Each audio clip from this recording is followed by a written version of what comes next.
Always an error pops up. Hello, everyone. Welcome to Preparing for 2025 with a Team of 3 model. We are excited to have you all here. And with me, I have Christine, who I am super excited to be here with today. Thank you for being on this webinar, Christine. Thank you for having me, Amy. I'm excited to be here.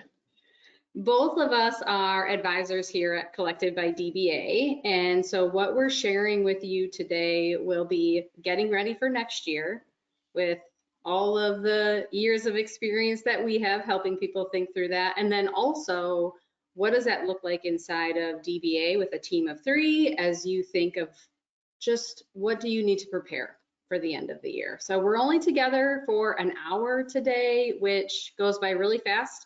It does qualify for 1 CPE credit if you answer the polling questions. So we have about 5 that we'll be asking throughout our session today. Rachel's actually behind the scenes, so you can give her a shout out in the questions panel if you want there. She'll be answering any questions as they come through, and then Christine and I will keep an eye on them as we go throughout the session and address them verbally as well, because we can all benefit from questions that others ask, because we're usually thinking something similar or wondering the same thing. We do have 3 handouts for you in that handout section. So you have a PowerPoint deck, a PDF of what we're going to cover today. You have a checklist, like a high-level checklist to help you break down tasks by role. And you can rename those roles, whatever's applicable inside of your firm. And then also a service calendar, which is, we'll talk about in a little bit. But those are 3 handouts, all PDFs out there for you. If you've got questions as we go through, fire them through that questions panel. We'll monitor them. But Christine, we got a lot of material to cover, so let's get into it. I'm going to break down just main things that we want to hit on today in our short time together. Streamlining workflows, that ultimately comes from who's doing what. Because if we have defined that inside of our firms, then it's much easier for somebody to take authority over it, to take ownership, and to make sure that it gets done. That leads to elevated client service and satisfaction if we know what we're trying to do and we're far enough ahead of it to get letters out to clients on get us your W-9 information from your vendors, or this is what else we need you to be thinking about, etc. And then delegation, best practices for delegation is what we're going to talk through today. So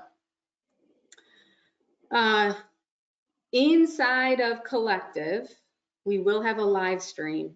So Thursdays we're doing a webinar, and on Tuesday we're doing a live stream. What that means is if you are inside of the Collective community and you have questions, you sit in on this webinar today and you're like, wheels start turning, you're like, oh yeah, I didn't think about that, or oh, that's a new approach, so think about this, and you start to stew on that over the weekend and into next week. If you have other questions specific to your firm, you're trying to work through it, by all means, jump on that live stream that we're going to do, and we'll be happy to address those. All right, Christine, best preparation for good work tomorrow is to do good work today. You've got to build a foundation, right, to set yourself up. Absolutely. Sure do. So let's start with just what does good work today look like, or what is good planning? And you know, we can't really execute on anything unless we know what we're doing and what our plan is. We can try and we can flounder and it can be chaotic and we can work through it, but it will be much smoother and calmer if we have a plan put together. So we're going to start first. What needs to be done? What are we trying to accomplish as we get towards the end of the year and into the next year? Who's going to do it? When does it need to get done? How are we going to fit it all in? And then how are they going to do it? And I'll give you a little preview on how. We're going to give you a little bit of how today. We're going to dive deeper into that in November, because Christine and I need longer than 60 minutes with you to dive into multiple year-end processes. So yes. And I feel like this slide needs a Marcus comment. So I'm just going to say, if you don't have a plan and you don't know where you're going, any road will take you there, right? So Let's give them a plan, Amy. Yes, yes. And let's take the best path forward towards it, right? I like that, Christine. We'll have you as quotable as well, said by Christine Nitsky. Okay, so we need to think about what we want to do. And Christine, when we think about all the things that need to happen, what's the best way to tackle like working through, getting close to year end, thinking about next year? I love checklists. I love a good to-do list. And I think what we can all get really guilty of when we know or we've been doing this a while, that the checklist lives in our head, right? And so putting it down into a real working document helps everybody. We can see the steps. We can see maybe how much time is involved in something, and it just has so many benefits. Things don't get missed, deadlines, clients, things like that. So having a good checklist is a great start. Yeah, getting it out of heads and onto a list somewhere, right, is ideal. And I love that you hit on just getting it out into a checklist. So over the years of consulting with other firm owners and leaders, right, recognizing that as a firm owner or leader, you've been doing everything for however long you've been in business, right? And starting to delegate that out and pass it along. And that's something inside of DBA that they've done a really good job at defining who does what so that others can handle it and others are empowered to take it and run with it and get it done. When we think about, I'm going to start our list here. So we want to generate a list. We've thrown, this is not all inclusive. This list is funneling onto the screen for you, and hopefully it's triggering some things that, you know, you're like, oh, I didn't think about that. And as you start to think about all the things that need to get done, right, that like overpowering or overwhelming feeling can start to take hold. And then sometimes it's like paralysis by the fear of like, oh, this is all that needs to get done. But if we get it out on paper, on list, digitally, whatever it looks like, it's easy to start saying, okay, this can go, this can be delegated here, this I don't need to be focused on. Christine, what's the general rule on what, as a firm owner, so speaking to all the firm owners and leaders out there, as a firm owner or leader, you should be working on which tasks? You shouldn't be doing $25 an hour work. That's really the easiest way to say that. And the way to identify it is, as you said, Amy, is put it on this list. And I don't know about all of you, but I know just personally, I have to-do lists for at home because if it's up here, it takes up a lot of mental energy. That's what's going to cause a lot of stress during busy time. But if we have a list, we know that it's a good list, it's a solid list, we can just refer to it and not have to capture things and try to remember things in our heads. Yeah. That alone reduces stress. All right, so we've gotten the list put together. You know, we've gotten you started here on some things. Your list might be longer, probably isn't shorter, but if it was shorter, it isn't anymore because you're adding a couple other things to it. But once we have that list together, now it is, Christine, to your point, who's doing the right work? Should we still be holding on to sending those year-end communications to clients? Like maybe we've always drafted that letter and we're still sending it. Well, we can still be involved in the content that needs to be included in the letter, but can we pass that along to somebody else? It's just an example. So when we think about who in the firm needs to do it, this list may or may not exist inside of your firm. You all have an owner or leader, otherwise you're not in the firm. So that might be you. You might be the leader in the firm, not the owner. You might be on the administrative team. You might not have an administrative team.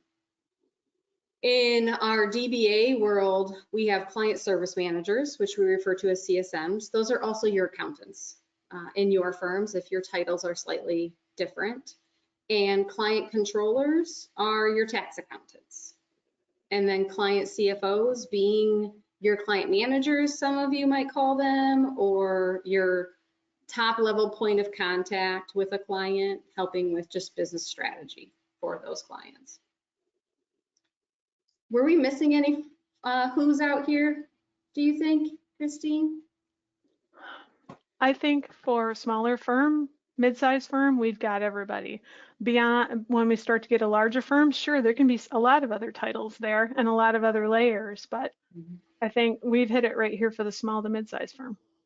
You might wear all of these hats in your firm, you might not.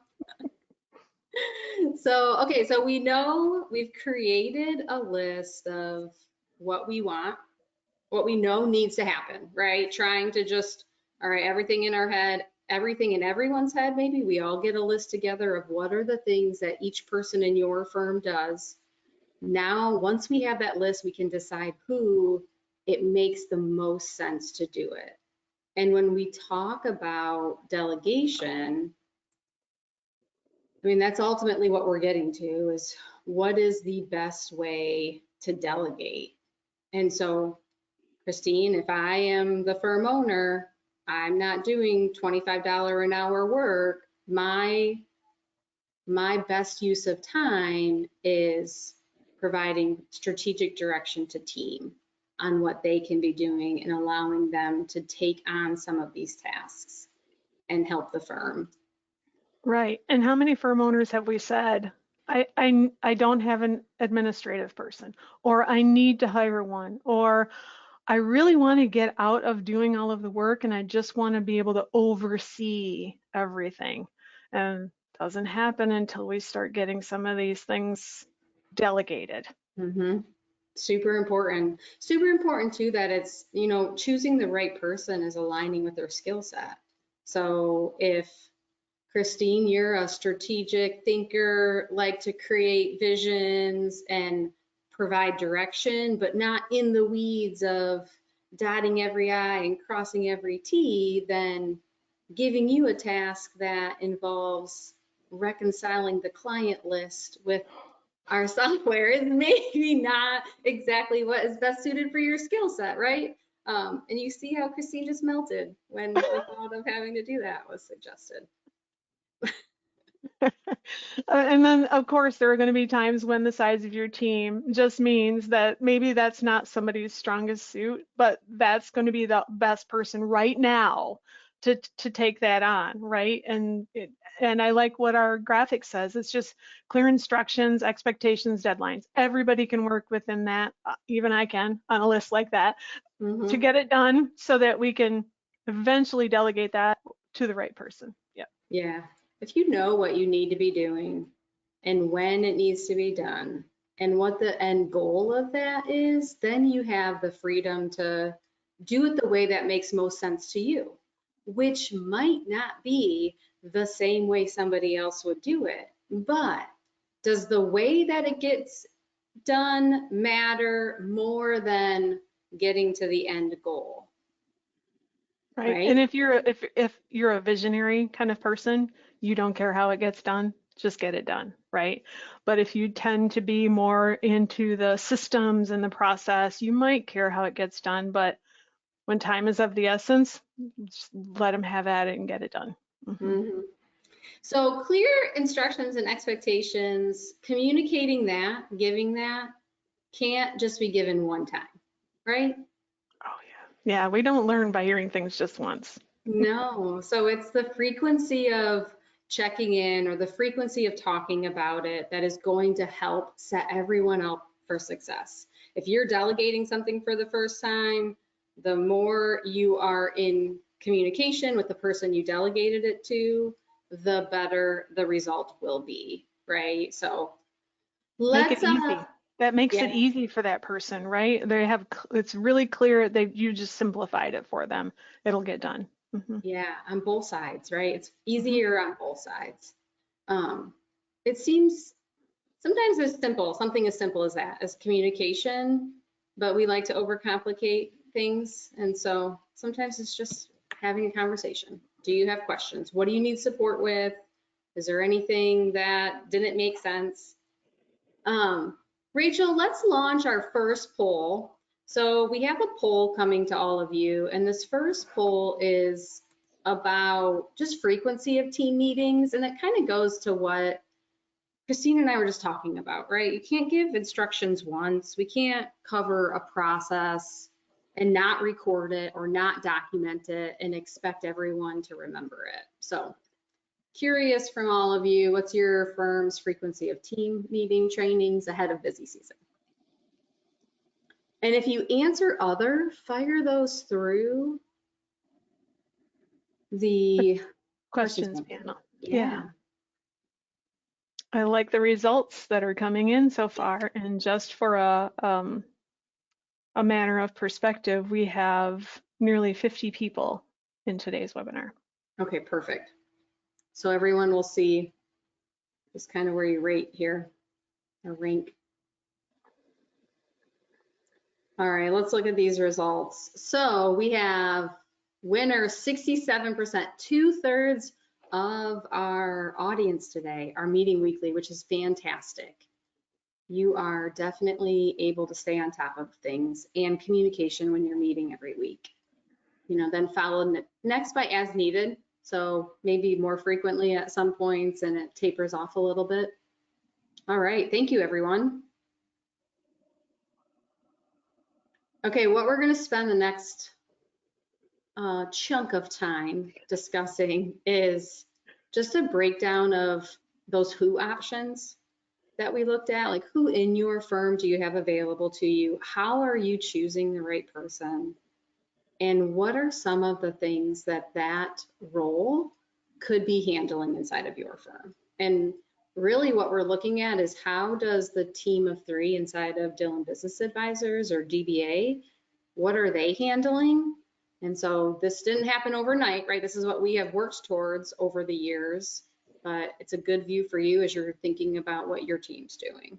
So we're gonna start first with just kind of the purpose of the role. And, you know, we'll start at the top, the firm owner or the leader. So that firm owner leader needs to be providing strategic direction, right? Their overall purpose, Christine, is to be running the firm, making those key decisions, leading the team, making sure that the firm is successful and profitable.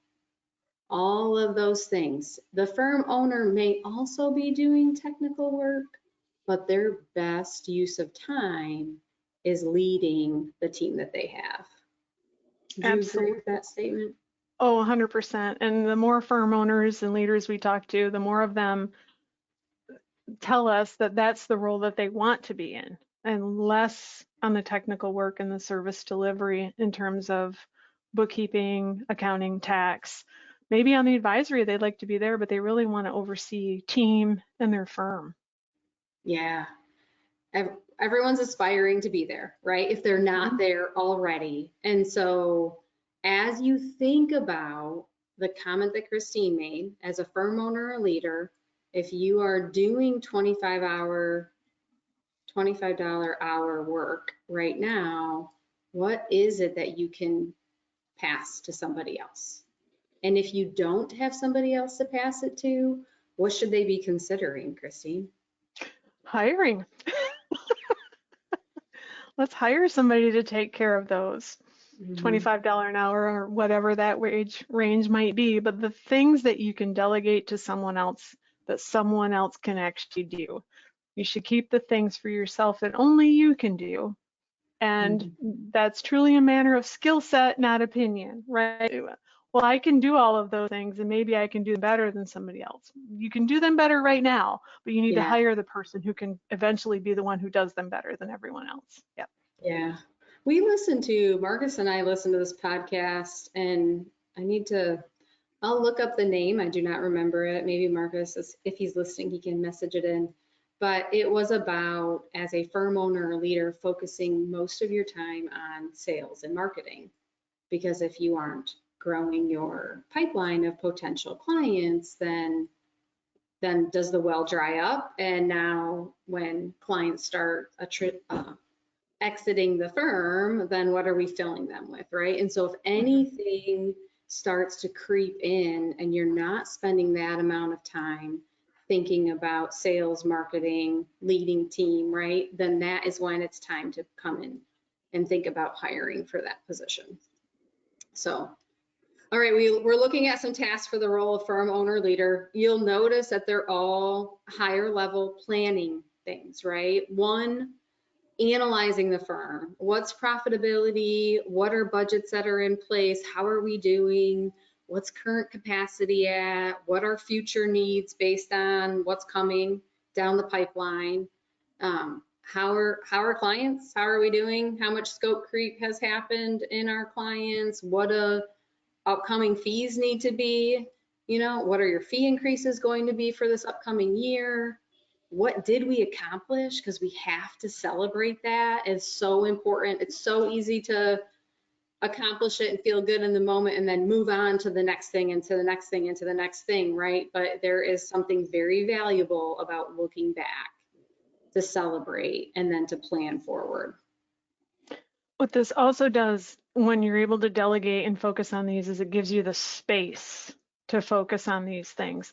Because all too often, if you're involved in the busy work, in the technical work, and handling everything as a firm owner or leader, you don't have space to do the analysis and the strategy that you need to do.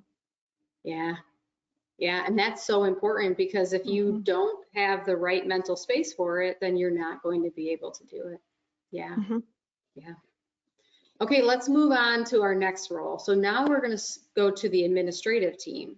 Purpose of administrative team is supporting the efficient operation of the firm. Administrative team has internal clients, which is everybody on the team inside of the firm, and then they are working with the external clients, right? Which would be all of the clients of the accounting firm. So very important that they are supporting inside and outside. Here are examples of roles for administrative team. Now, I saw a message come in. Oh yeah, Tim messaged in has a full-time tax administrator starting on Monday. So that is super exciting. Congratulations, Tim. Yes. So Amy, while we're talking about the administrative team and tax admin, how many team members are within Dillon Business Advisors and how many admin team members are there? Oh, okay. So we have 17 team members, but some of those are part-time. So we're about 12 FTEs is where we're at roughly. And we have, I'm going to call it 1.5 admin to 2 admin. You have Dee is our tax administrator, and we have Rachel is our firm administrator, and then I am director of operations. But we are, all of us, well, Rachel and I splitting our time a little bit there. So yeah, 12 FTEs, 1.5 to 2 admin. What's a normal range that you've seen over the years? And this is why I was asking that, because of the way that you work with a team of 3, you can work with fewer admin. If you're working in the traditional model, as most accounting firms are, and that's why you're here today to learn more about how to work efficiently, you generally will have 1 admin person for every 3 to 4 producers. Yeah. And otherwise, your producers end up doing the admin work, and you as firm owners and leaders are doing that admin work. Yeah, that's, yeah, we definitely need to leverage one proper delegation of tasks amongst the roles, right? And teamwork there, because it is a flow of admin is helping and then it routes to CSM is taking care of what they need to, which then sets controller up for success to take care of what they need to, right? And so on down the line. So yeah, I'm glad you bring up though, because we've had conversations recently, right, with firms that don't have any administrative team members. And there is a tremendous amount of tasks that can be delegated off of each person's plate in the firm. It doesn't matter their level.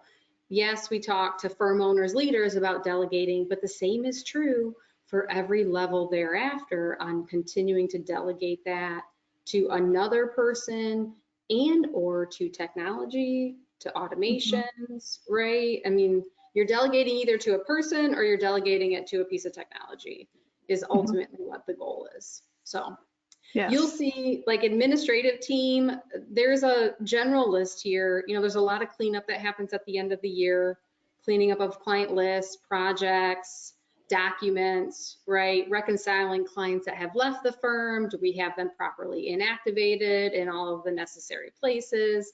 Is our project management solution cleaned up so that projects that are done are completely coded as completed instead of just still sitting out there because the final step didn't get marked as done. So reconciling that project list and then thinking through what are workflow and updates we can make to workflow for improvements. So did we roll out new software? Do we need to figure out what that is going to look like? Like for us inside of DBA, we're using Canopy client portals. Well, we need to make sure everybody knows what the process will be for tax, sending checklists, receiving documents, etc.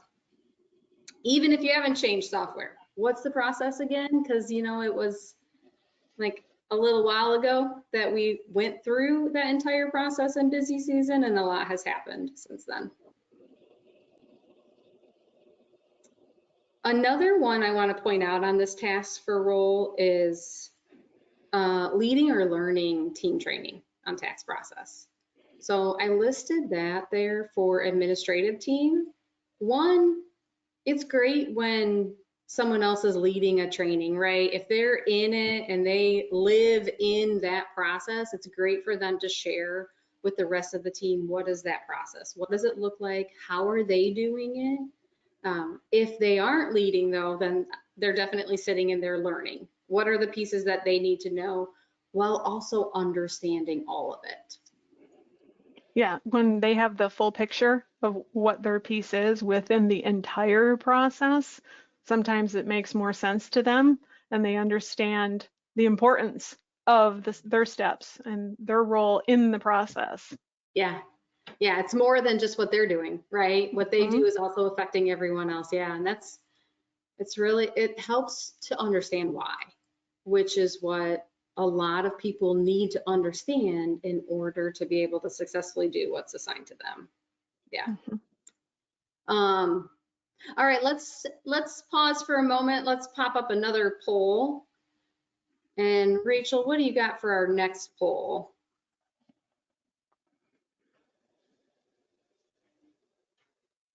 So next poll, which of these items will be delegated to someone else this year? You can pick all that apply.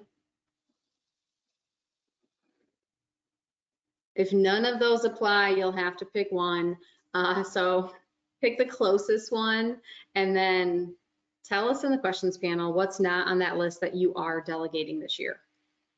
Yes, please.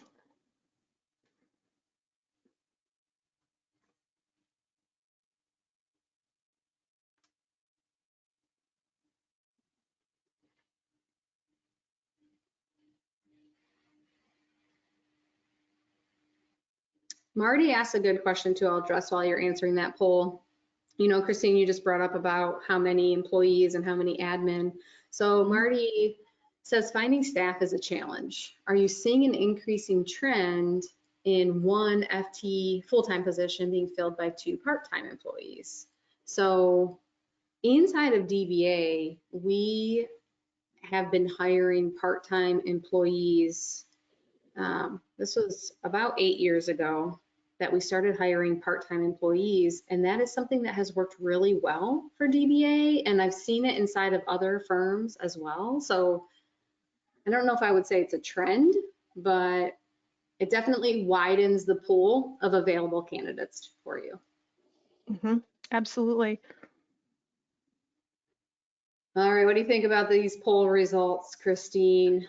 Well, I'm glad that firm owners and leaders are delegating engagement letters and getting W-2s and 1099s to the team members to handle that. And we just had somebody else drop in the questions panel too that they're also everything has been delegated with the exception of workflows and technology, because those are team effort. So I love that. Perfect. All right, thank you, everyone. Let's take a look at our next role.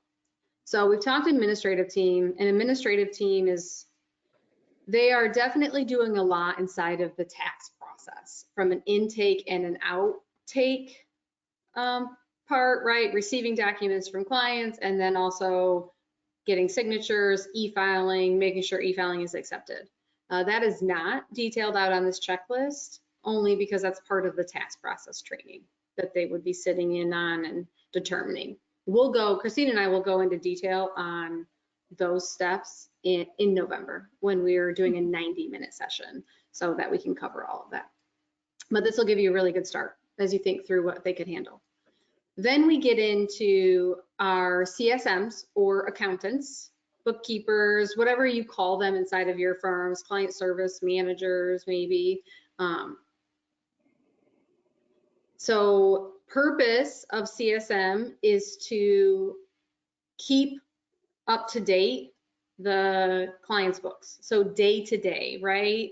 That ensures that that business owner has the most accurate view of its financial health. So they're managing day to day. They're managing payroll. They're managing transactions in QBO. They're getting financial statements ready to be delivered. So when we think of that role, then the tasks that they're handling as we approach year end are what you see on the screen there. And this list is just what they're doing in addition to what they're doing the rest of the year, right? All year they're handling sales tax, whatever the frequency is for that client. They're handling transactions, feeding into QBO, and making sure that they're classified correctly. They're closing the books. They're getting those financial statements ready. I don't have that information listed here because this is just what else are they doing as we get towards the end of the year. We're starting to wrap up the year. We're getting into the new year and all of the filing requirements that come along with it. So inside of this role, W-9 requests, which hopefully have been happening all year long. That's the ideal, right? And so if we're staying on top of those all year long, it makes year end much easier and smoother. So any that we have not received yet, sending requests for those. Year end process training. So that is, how are we handling 1099s? What does everyone need to know? What solution are we using to file 1099s? Working those special payroll bonus runs into the payroll platform, which in our world is ADP. Processing or verifying W-2, so ADP is actually filing all of those. But if you're using a solution in which you need to, then okay, this would be the role that would be helping with W-2s. In Texas, we have PPT returns. Some of you also have personal property tax returns. Some of you don't. Lucky you. So our CSMs are reviewing depreciation associations. That is how we are able to easily drop depreciation information onto our PPT returns. So as assets have been acquired and disposed of throughout the year, as long as we have the right associations in those assets, our PPT return is essentially done when it comes to filing that return. And then also at the end of the year, very important, are self-reviews, team reviews. That is happening for everyone. And success comes for our CSMs because they have extra work towards this time of the year, right? Is what's their time block schedule look like for busy season?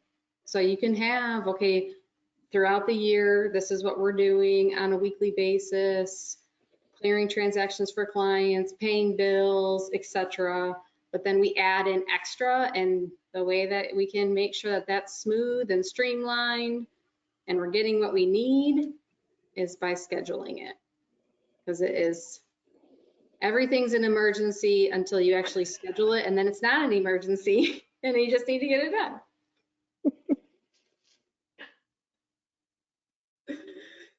All right, so that's our CSM role. Anything to add there, Christine?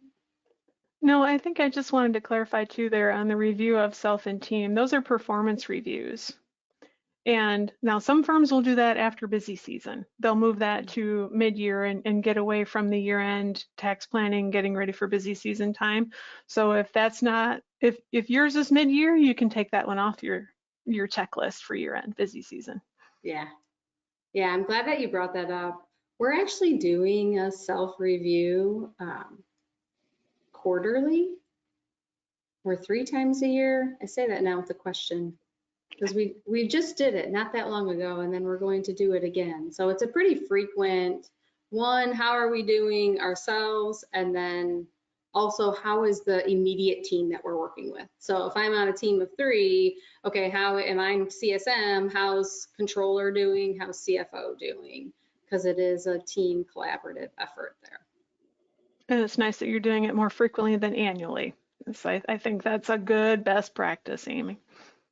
You just got to get on the schedule. I mean, the way that everything works is to schedule it. So time block schedule for busy season per role, but even just generally speaking in the firm, scheduled team trainings, scheduled team meetings. Like if they are recurring and they're on the calendar and you honor them on that calendar and don't allow other things to overtake them, then they will happen. Just intentionality there. Okay, let's get into the client controller or tax accountant role. So purpose of this role, they are all things tax related, right? Making sure client is compliant with tax filings, tax saving strategies, tax planning, minimizing tax liability. So if it is tax involved, client controllers are handling that, or your tax accountants inside of your firm. And end of year for them is right now is tax projection season, right? Many of you are doing tax planning right now or tax projections. You're determining estimated payments, scheduling those estimated tax payments, determining with the client what are their year-end bonuses that the client's going to pay their teams to determine so we can get it to the CSM so they can schedule those special payroll bonus runs before the end of the year. Making sure depreciation's accurate. So CSMs are making sure associations are correct on the assets, but controllers are reviewing that depreciation. Do we need to be thinking about any bonus or 179? Is everything in there accurately? Being involved in that tax process training. So client controllers are prepping tax returns, making sure that if clients are missing information, that tax admin knows what needs to be collected from the client so they can get what they need from the client. They're doing their self-reviews, their team reviews, and again, because they're additional work at this time of the year, time block schedule. So all year long, controllers are reviewing monthly closeouts, reviewing the financial statements that the CSMs have gotten started. Words are hard. And recorded commentary, delivered it to clients, right? So they're doing that all year long. And then here comes tax season with additional tax filings that are required and the year-end tax projections. So just scheduling that and creating a time block schedule will work well for that. On the training for this role too, in some firms, the tax accountant or your tax lead is the one who will also educate the rest of the firm for any changes in tax law. What's new this year? What's been discontinued? What's really important? Let's not forget about this, and making sure that everybody in the firm is up to date on that. Amy and Dillon Business Advisors, who takes on the lead for that sort of training and education for the firm? So historically, we've had a tax director of counsel that has been on staff. We previously had a full-time tax director, and then we moved to just a part-time tax director to assist. And so she was the one keeping us informed as to what are tax law updates. We now have Molly as our tax subject matter expert inside of the firm. So she can help also keep us informed what's changing with Texas, what's changing with Fed, what do we need to keep our eyes on. So yeah, it definitely needs to be assigned to someone to be responsible for that, because if everyone's responsible, then no one's responsible. Exactly. Yep. Mm-hmm. You made my point for me right there. It Yeah. absolutely needs to be assigned, needs to be on somebody's task list to make sure that throughout the year they're monitoring that, sending out updates when necessary, when it's timely, but just making sure the whole team's informed and educated. Yep. Yeah. Yeah. Makes it definitely easier for everyone. And that's the purpose of what we're going through today for all of you, just getting ready is what can fall on each role so that we can define that for each person inside of your firm and they know exactly what they are responsible for. And then they can feel good about getting it done instead of wondering if, am I supposed to be looking into this right now? Am I supposed to be sharing this? Is somebody else sharing this information? Okay, next one, client CFO. So purpose of client CFO is they're providing the overall strategic financial advice and oversight for their clients' businesses, right? Our CSM is day to day. We also call that present. We have present tense. They're focusing on daily transactions, keeping everything up to date daily. You have the controller, which we call past, right? They're focusing on what has happened to report tax returns, etc., and also doing some projections future. And then you have the client CFO, which is really future. Where is this client trying to go? What are they trying to accomplish with their business? What's coming up? Are they potentially selling? Are they trying to grow? What does that look like? And so that client CFO is helping them to strategically think about what they need to be focused on in order to accomplish their goals.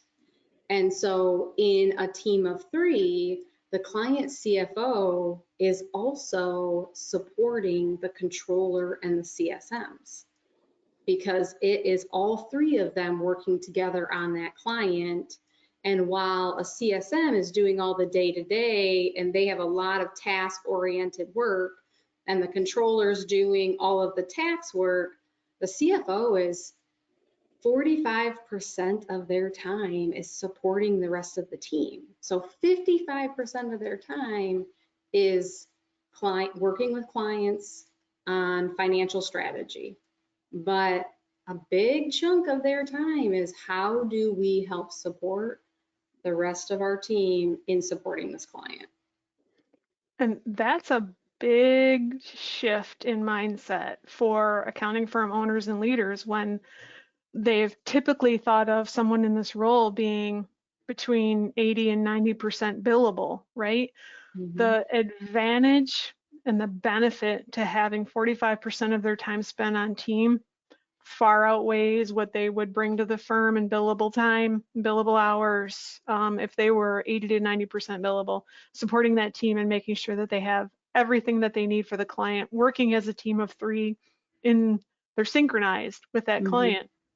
And so those meetings when they are billable with a client are just that much better because they're informed, they know exactly what's gone on with them because they are meeting with team and supporting team. Yeah, it's a different way to think about it. Yes, it is. It also gives the mental space for the client CFOs to be able to help a client think strategically. I mean, it goes back to what you said about firm owners. If we don't create that space to lead the firm strategically, to plan what we need to plan, then it makes it that much harder to Mhm. execute on it. Yes, we can execute on it. Yes, you've been doing it for however long, right? And you're getting by, but you're not feeling great about it because you know that there's a better way to do it. A good question came in as we just talked about the team of three here and past, present, future is which of these team of three members has the most contact with clients? And so when a client comes on and is introduced to their team of three, all of them meet and they discuss roles, but essentially CSMs are point of contact for clients. And ideally, a client is just messaging all three of them. is really the best way to set it up. But CSM is really point of contact, pushing it then. If it's tax related, it goes, controller is going to answer that. If it's higher strategic level, CFO is going to answer it. If we don't know who should answer it, then it's communication between the three people on, okay, what's the response? Who should be sending this response to the client? So again, it's that communication and collaborative teamwork that's happening there. And Amy, do you find that because of that consistency in the roles and very specific lanes that they have, that the clients eventually learn who to contact for what? Mm-hmm. Yeah. Yeah, it's definitely as they get more used to it, they know who to go to, right? As they're continuing to work. It's just that initial, like when they first come in, they know that they have all three of them there. And so just kind of learning who's best. But internal conversations are important and they do happen. So Leslie's pod, Leslie's one of our CFOs, and with her teams, she is meeting on a bi-weekly basis with them. So technically you could have a team of three, would be a leg of a pod, right, is how I would call it. And so Leslie has two legs to her pod, and she meets with one leg one week and the next leg the next week, and they're all working on the same set of clients in each leg, right? So when they meet, is there anything specific about any clients that we need to discuss? What's coming up? Are there changes, right? Are clients potentially looking to sell practice or acquire a new practice, right? And so yes, frequent conversations make that definitely easy to determine what's coming up. All right, I'm going to pause there. Oh, sorry, Christine. It's okay. I just said communicate, communicate, communicate. Yes. And when you think that you've over communicated, you haven't, so do it again. Okay, I got another poll for you. Rachel's gonna launch our next poll, and this poll is, how does your firm track your internal service dates? And so what I mean by that is, you know, you wanna send reminders out to clients to get you their W-9 information, or you wanna send reminders to clients about upcoming deadlines for year-end payroll or closures of the firm, or we need to make sure that we have tax checklists sent out by this date. Where do you keep those internal service dates? And that also could be when our financial statements due. What's our internal deadline for getting financial statements to clients? When are we doing tax projections?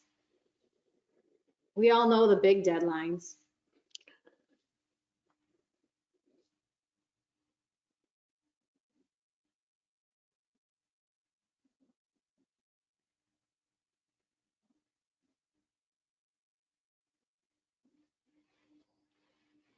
And while you're all answering that, let me take a look at questions. We got some good ones coming in here. So let me just make it so I can see them. A couple, so Stephanie and Holly both asking number of clients per team of three.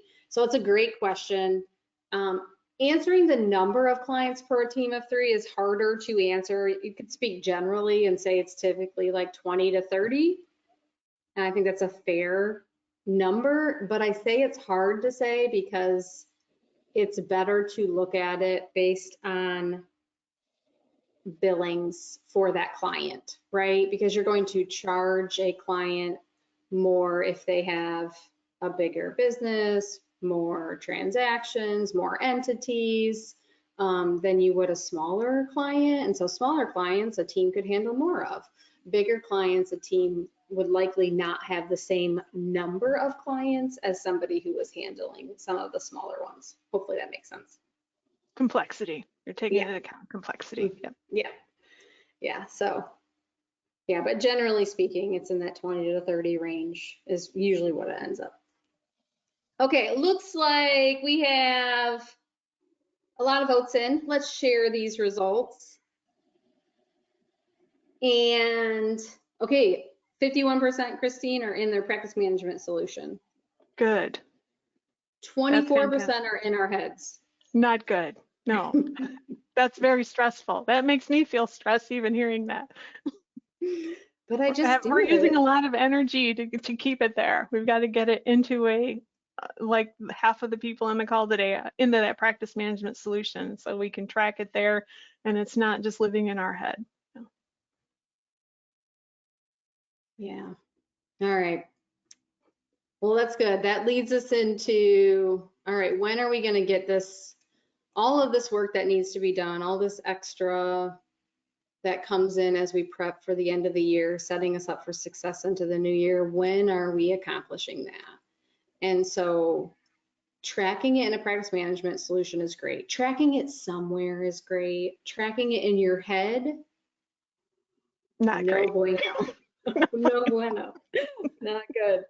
Um, all right, so we have one of the attached handouts is a 2024 service calendar. It'll get you through this last quarter here and give you an idea of what exists in the other parts of the month. I just screen capped for this presentation, October, November, December, and the legend so that you could see what is on it. This is internal only. In fact, what we've done inside of DBA is we have a shared calendar and all of these dates are on that shared calendar. So if I want to look and see what Elena, our client controller, is working on that day, but I also want to know, like, okay, what time of the year is it right now? Like, what is happening? I can look at the shared calendar and see. We're currently in the CFO quarterly meeting window, right? Is our range from October 16th to November 15th. Or, man, we want to get our first communication out to clients November 1st about upcoming year-end information that they need to be thinking about and that our team is going to be requesting from them. And then we want to send another year-end communication towards the end of November. So those are our internal goals to be getting those communications out. So just starting to track this information, not in Rachel's head, who is doing it, not in Dee's head, who is handling a lot of the client communications, but it is visibly available for everyone to see out there. And I want to point out that internal team training is on this calendar. And you said it before, Amy, it needs to get on the calendar and be a commitment and don't override it. Don't let a client emergency override it because we're not saving lives here, but we are working with teams and we need to keep them up to date. We need to provide all the tools, the information, training, education to do that really well so we can continue to delegate all of those things that we're talking about today and have the right person doing the right thing. So I love that internal team training is on your calendar. Yeah, it's in addition to the weekly team meetings. So weekly team meetings happen every week, but we're doing a longer session for internal training on a process that's changed, on upcoming, when 1099s are coming up, we're going to do training on 1099s. We'll have tax training, tax process training, PPT process training, who's doing what, making sure everybody understands what their role is in it, what steps they need to take. Yeah.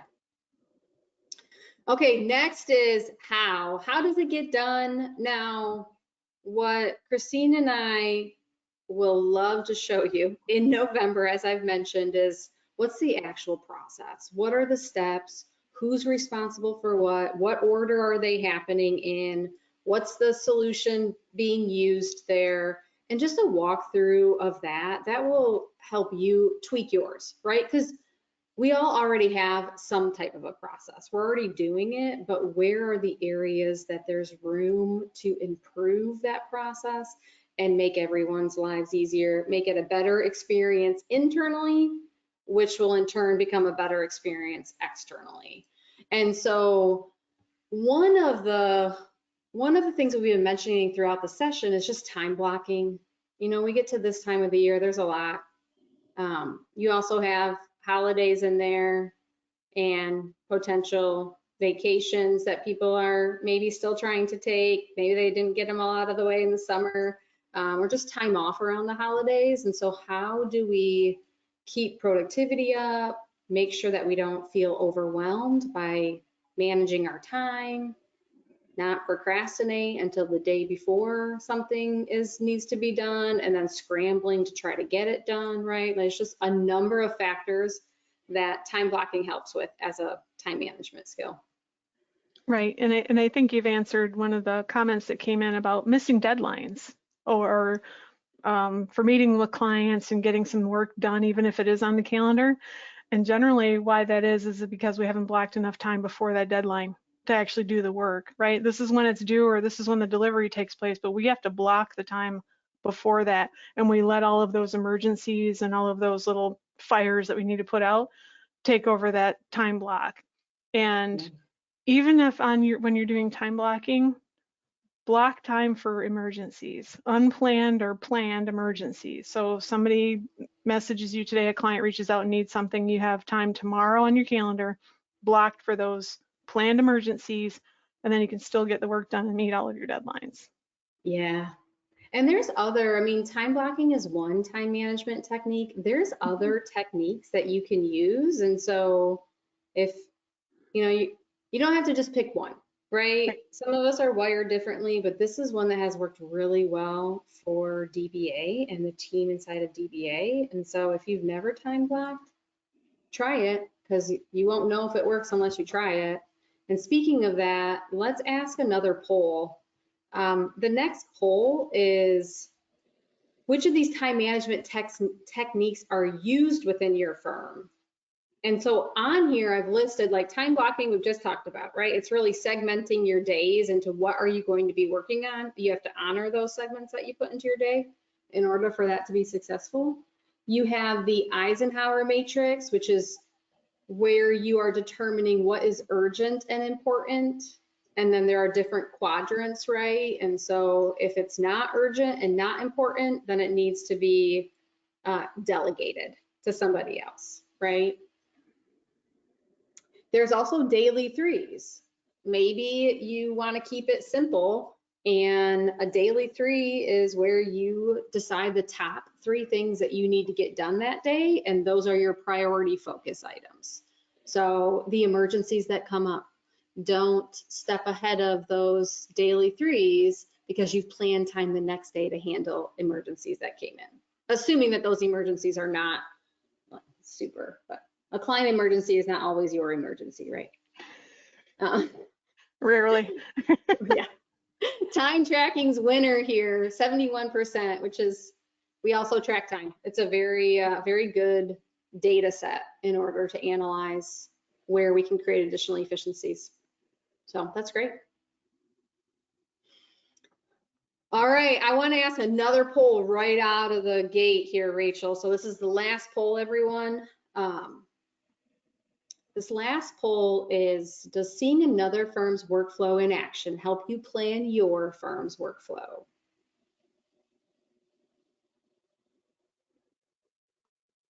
And I like that you gave options here regarding tech stack, because we know not everyone uses the same systems in their workflow and getting client work done. Yeah, I mean, there's so much technology. There's so many new ones popping up here and there. It's so easy to get distracted with technology when the focus is ultimately should be on your process. Yes. All right, it looks like overwhelming response, 77% yes, regardless of tech stack similarities and differences. And I'm glad that all of you answered that, because that is what Christine and I will be going through in our November webinar. So today we really wanted to give you a good overview of how to plan for 2025, right? Get your list together, determine who's doing what. That helps with workflow. It helps with communicating with clients if we know who's responsible for what and what can we pass to somebody else. What do we no longer have to do? Not because we've always done it and we just want to hang on to it, but what can we pass to allow us to focus our time on something that is a better use of our time. So next steps for all of you, community events. If you are inside of our collective community, Join us on Tuesday. We can answer any other questions that you have as you think about what we discussed today. November 20th, we're going to do that deeper dive into preparing for next year. So walking through workflows, what does that look like? What does it look like inside a DBA? Could be similar or different, but it'll give you just ideas, and then you take those and tweak them into your own. And we'll have a live stream coming off of that one. Again, you want additional questions on it, you've been thinking about it, just want to pick brains, we are happy to answer any questions that you have. If you aren't in our community, we would love for you to join our community. So I have a hyperlink out there. It's collective.cpa is the website if you'd like to check it out. But we have group support forums where you can meet with a group of other like-minded people who are working through the same things that you're working through on a recurring basis, or one-on-one support if you just like somebody to check you every once in a while and help you as you're navigating on your path. We'd love to have you. So We can hold your hand, or we can give you nice nudges, right? exactly.